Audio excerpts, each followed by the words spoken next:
के पहले सीन में हम टिम को देखते हैं जो ड्रीम में खुद का बचपन देख रहा था और तभी वहाँ पर उसकी बीवी पोली आ जाती है जिसे नौकरी से निकाल दिया गया था। दरअसल वो एक इंजीनियर है और उसने नए डिजाइन का फ्रिज बनाया था और तब उसे पता लगता है कि कंपनी वालों ने उसके प्रोडक्ट में सीक्रेट कैमरा लगाया है तो उसे ये बात पसंद नहीं आती, इसीलिए वह खुद ही नौकरी छोड़ देती है। अब टिम इसे अपना सपना पूरा करने का मौका समझता है, इसीलिए वह अपनी फैमिली के साथ और तीनों बच्चों के साथ एक विलेज में शिफ्ट होने का फैसला करता है ताकि वहाँ पर टोमेटो सॉस का बिजनेस स्टार्ट कर सके। उसके तीनों ही बच्चे, उन्हें फोन देखने का बहुत एडिक्शन होता है, इसीलिए वे गांव में नहीं जाना चाहते, लेकिन टिम उन्हें किसी भी तरह मना लेता है। लेकिन टिम उन्हें लेकर अगले ही दिन ट्रेन से गांव पहुंच जाता है जहां पर ना तो वाईफाई नेटवर्क है और ना ही कोई 5G। इसी वजह से बच्चे बहुत इरिटेट होते हैं, ना वहां पर कोई टैक्सी मिलती जिसकी वजह से उन्हें पैदल ही घर के लिए निकलना पड़ता है। रास्ते में फ्रेंड को एक छोटा सा मिस्टीरियस पर्स मिलता है, तब उसे लगता है कोई झाड़ी के पीछे से छिपकर उसे देख रहा है, तब वह अपनी आईज क्लोज कर लेती है और पर्स उसके हाथ से गायब हो जाता है। इधर टिम बच्चों को दिलासा दे रहा था कि बचपन में वे भी यहीं पर रहा है और उन्हें भी इस गांव में रहना अच्छा लगेगा। और तब वे लोग घर के अंदर आ जाते हैं जो बहुत जर्जर हालत में है, ना तो वहाँ लाइट होती है और ना ही पानी की फैसिलिटी। ये देखकर बच्चों का बहुत मूड खराब होता है। अब टिम उन्हें बहलाने की बहुत कोशिश करता है। तब रात में फ्रेंड के ड्रीम में एक लड़की आती है जिसका नाम सिल्की है और वही लड़की थी और जिसने पर्स को लिया था। उसके साथ ही पिक्सी नाम का एक छोटा सा इंसान भी होता है। तब वे फ्रेंड को अपने जादुई फारवे ट्री पर इनवाइट करती है। तब मॉर्निंग में फ्रेंड की आँख खुलती है तो उसे एक लेटर मिलता है जिसमें फारवे पेड़ तक पहुंचने का नक्शा बना हुआ था। तब वे रेडी होकर वहां से जाने के लिए निकल पड़ती है। इधर पोली और टिम टोमेटो उगाने के लिए पड़ोसी से खाद मंगाते हैं और इधर फ्रेंड धीरे धीरे जंगल की ओर जाने लगती है और वहाँ पर एक बहुत बड़ा पेड़ उसे दिखाई देता है। तब वे उसके पास पहुंचकर 3 बार आइज बंद करके बोलती है, आई बिलीव इन मैजिक। तो वह पेड़ नीचे झुक जाता है और जैसे ही वे उस पेड़ की ओर चलती है तो वे एक अलग सी जादुई दुनिया में पहुंच जाती है और चलते चलते उसे वहां पर एक बड़ा गेट मिलता है जिस पर वही पिक्सी खड़ा हुआ था जो उसे ड्रीम में दिखाई दिया। अंदर आकर उसे बिल्कुल अपने घर जैसा लगता है। तभी दूसरे इंसान उसे घुसपैठी समझते हैं तो वे उस पर अटैक करते हैं, लेकिन तभी सिल्की वहां आकर उन्हें रोकती है और बोलती है ये मेरी दोस्त है और इसी ने मेरा पर्स मुझे दिया था।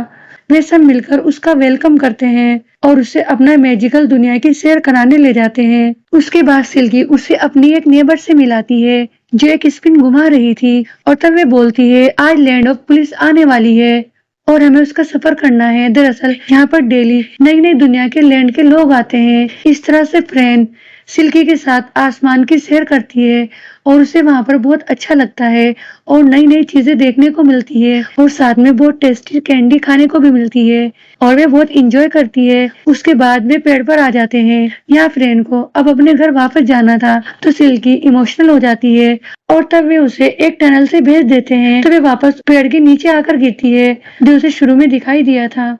इधर उसके पेरेंट्स उसे सब जगह ढूंढ रहे थे लेकिन वे उन्हें कहीं भी दिखाई नहीं देती। तब बेथ और जो को बहुत अपने फादर पर बहुत गुस्सा आता है और तब वे बोलते हैं हमें लंदन वापस जाना चाहिए था। तभी वहाँ पर फ्रेन आ जाती है और तब उसके पेरेंट्स उसे देखकर उसे हक कर लेते हैं। अब फ्रेन अपने भाई और बहन को उस मैजिकल ट्री के बारे में बताती है।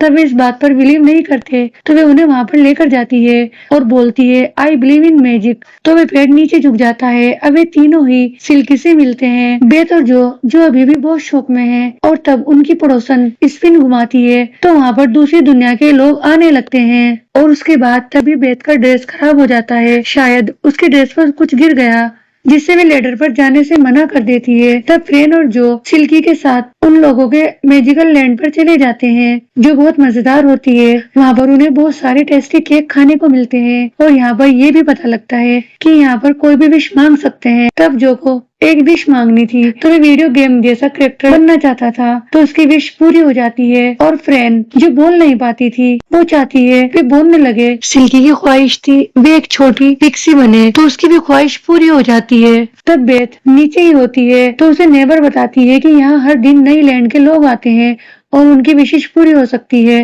तब वे भी अपनी विश पूरी करने के लिए ऊपर चली जाती है और वहां जाकर बोलती है कि उसे टोमेटो सॉस का बिजनेस अपने पापा का बर्बाद करना है ताकि वे फिर से लंदन चले जाएं।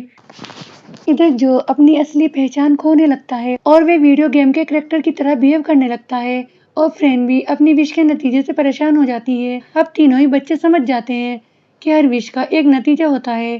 तब बो ने उन्हें मिस्टर बूम नाम के एक अजीब आदमी के पास भेज देते हैं जो विशेष को फिर से रिवर्स कर सकता था। लेकिन मिस्टर बूम बच्चों की हेल्प करने के बजाय सिल्की को पकड़कर बॉक्स में बंद कर लेते हैं और उनसे एक सौदा करते हैं।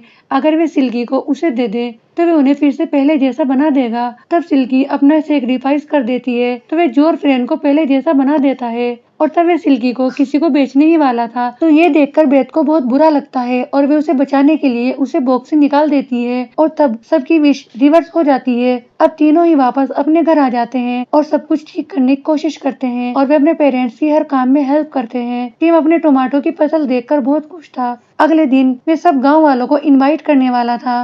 अब जैसे ही वे अपनी फसल को देखता है तो सारे टमाटो गल चुके थे और सारी फसल डिस्ट्रॉय हो चुकी थी। तो बेथ को यह देखकर बहुत दुख होता है तो वे सोचती है ये सब उसकी विश की वजह से हुआ क्योंकि उसने ये विश मांगी थी। तब वे तीनों फिर से सिल्की के पास जाते हैं लेकिन वे उन्हें ये काम करने के लिए मना कर देती है क्योंकि वहाँ पर लैंड डेली बदल जाते हैं। तब वे लैंड ऑफ नॉल में जाते हैं जो सब लैंड के मालिक हैं और उन्हें सब इंसिडेंट के बारे में पता होता है। तब वे उन्हें बेसमेंट में जाकर फ्लाइंग जेट उड़ाकर लैंड ऑफ स्पेल में जाने के लिए बोलते हैं। तब जो जिसे वीडियो गेम में फ्लाइंग जेट चलाने का एक्सपीरियंस है वे सबको लेकर लैंड ऑफ स्पेल में चला जाता है। वहाँ एक आदमी से मिलता है जो उन्हें मैजिकल स्पेल दे देता है। अब कई घंटे उड़ने के बाद जेट एक दूसरे लैंड पर जा गिरता है तो वहाँ की प्रिंसिपल डेम स्नेप उन्हें वहाँ पर स्कूल में पढ़ने के लिए बोलती है और वे बहुत सख्त मिजाज होती है। तब वे सब जानबूझकर शरारत करते हैं ताकि वे सबको स्कूल से निकाल दे और तब वे सबको क्लास से निकालकर एक जेल में बंद कर देती है। उसके बाद वे सब आपस में बातें करने लगते हैं। तब उन तीनों को ये पता लगता है उनके फादर टिम भी पहले बचपन में यहाँ आया करते थे। तब मूनफेस बहुत खुश होते हैं कि टिम यहाँ पर दोबारा आया है। अब वे एक मैजिकल बम का यूज करके जेल तोड़ देते हैं और वहाँ से जेट में भाग जाते हैं और डेम उनके पीछे पीछे भागती है पर उन्हें पकड़ने में कामयाब नहीं हो पाती। अब वे तीनों ही अपने पापा की फसल को बचाने के लिए आते हैं और मैजिकल स्पेल को वहाँ पर रख देते हैं जिससे सभी टमाटो फिर से सही हो जाते हैं। अब थोड़ी ही देर में गांव के लोग उनका फसल फेस्टिवल देखने आते हैं तो देखते हैं टमाटो बहुत अच्छी कंडीशन में है। पोली और ये टीम को ये देखकर बहुत शौक लगता है। अब वे तीनों बच्चों को हक कर लेते हैं। उसके बाद वे सॉस बनाकर सबको सेल करते हैं और उनका बिजनेस अच्छे से चल पड़ता है और जादुई पेड़ के लोग भी छिपकर उन्हें पीछे से देख रहे थे। तभी टिम को मून फेस मिलता है और वे एक दूसरे को देखकर बहुत खुश होते हैं और यहीं पर इसी मूवी का एंड हो जाता है।